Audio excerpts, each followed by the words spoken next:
Rabies, जिसे हम hydrophobia के नाम से भी जानते हैं। आज हम ज्ञान सागर के इस सेशन में एक ऐसे घातक बीमारी के बारे में चर्चा करेंगे जिसका इलाज अगर समय पर न किया जाए तो रोगी की मृत्यु निश्चित हो जाती है। अगर यह अगर जो बीमारी है यह जो बीमारी है यह वायरस के कारण होता है। अगर इसका इलाज समय रहते अगर कर लिया जाए तो इस बीमारी से निजात पाया जा सकता है। लेकिन इस बीमारी का वायरस अगर दिमाग तक, मस्तिष्क तक पहुंच जाए तो इसका इलाज संभव नहीं है। कोई भी टीका, कोई भी इंजेक्शन इस पर कारगर साबित नहीं होगा और अंत में इस वायरस के कारण रोगी की मृत्यु हो जाना निश्चित है। आज हम बात रेबीज बीमारी की करेंगे, जिसे हम आमतौर पर हाइड्रोफोबिया के नाम से भी जानते हैं, जिसे आम जनमानस, जो आम लोग हैं, उसे पागल कुत्ते के काटने से होने वाली बीमारी के नाम से जानते हैं और यह सही है। तो आइए हम जानते हैं कि रेबीज बीमारी है क्या। तो रेबीज बीमारी वायरस के कारण होता है। रेबीज बीमारी रैबिडो वायरस के कारण होने वाला एक घातक रोग है। रैबिडो वायरस कुत्ते के शरीर में प्रजनन होता है, कुत्ते के शरीर में विकसित होता है। रैबिडो वायरस के संग्राहक सिर्फ रैबिडो वायरस जो सिर्फ कुत्ते के शरीर में ही नहीं पाया जाता या विकसित नहीं होता। रैबिडो वायरस कुत्ता, बिल्ली, चमगादड़, गिलहरी इत्यादि के शरीर में विकसित होते हैं, जिसे रैबिडो वायरस के संग्राहक के तौर पर भी जाना जाता है। अगर रैबिडो वायरस से संक्रमित कुत्ता हो, बिल्ली हो, चमगादड़ हो या गिलहरी हो, इनमें से कोई भी जीव जो रैबिडो वायरस से संक्रमित है वो अगर मनुष्य को काट ले तो हमें रेबीज बीमारी होने की ज्यादा संभावना होती है। रेबीज वायरस से संक्रमित कुत्ता, जो रेबीज वायरस से संक्रमित जीव हैं, वह दो प्रकार के व्यवहार करते हैं।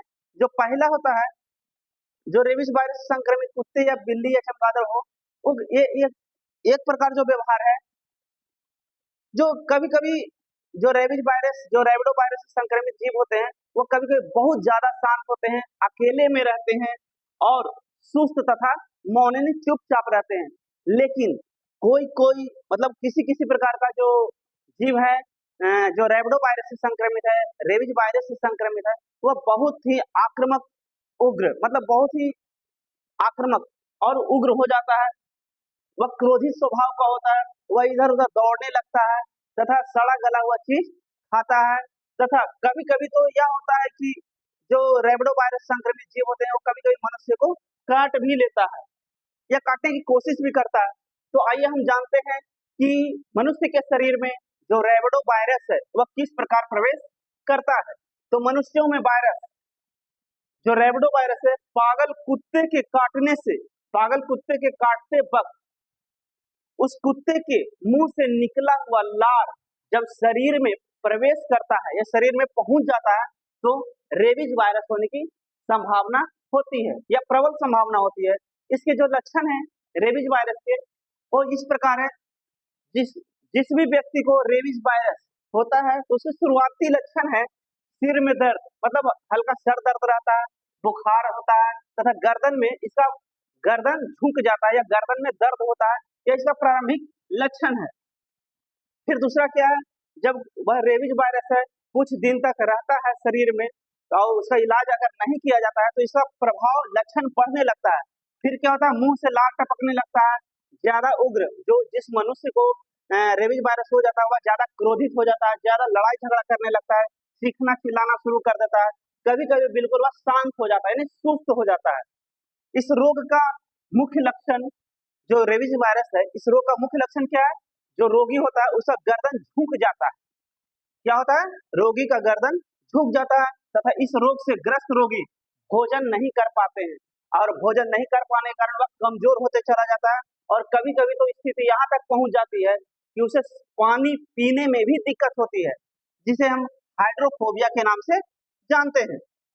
इस रोग से ग्रसित रोगी को बहुत ही गंभीर प्रकार की बीमारियां होती हैं, जैसे इस जो रेबीज वायरस से संक्रमित जो मनुष्य होते हैं उनको पैरालाइसिस भी हो जाता है, हाइड्रोफोबिया भी हो जाता है, इंसेफ्लाइटिस भी हो जाता है, जिसे हम दिमागी बुखार कहते हैं, जिसे जापानी बुखार भी कहा जाता है।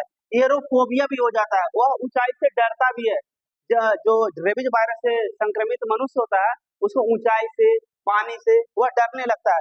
तो कभी कभी रोगी जो जब ज्यादा वायरस फैल जाता है उसके शरीर में, तो जो रोगी होता है वो कोमा में चला जाता है और अंत में उसकी मृत्यु भी हो जाती है। इसके रोकथाम के लिए बहुत से उपाय हैं, जैसे पागल कुत्ते के काटे गए स्थान पर जब किसी व्यक्ति को पागल कुत्ता काट लेता है तो तुरंत हमें उसको क्या करना चाहिए, जो व्यक्ति को जिस जगह पर या जिस शरीर के अंग पर काटा जाए उसको अच्छी तरह से साबुन और पानी से धोना चाहिए।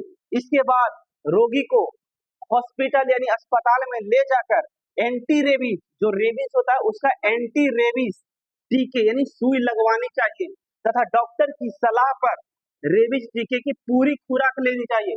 जो पेशेंट होता है या यह नहीं होना चाहिए कि एंटी रेबीज का एक सुई ले लिया, दो सुई ले लिया फिर छोड़ दिया, नहीं। जिसको रेबीज बीमारी हो गया है उसको डॉक्टर की सलाह पर उसको पूरी टीके यानी पूरी सुई लेना चाहिए। हमें कभी भी झाड़ फूक तांत्रिकों के पास नहीं जाना चाहिए। अगर हम यह सब उपाय करेंगे तो हम रेबीज के चपेट में आने से बच सकते हैं।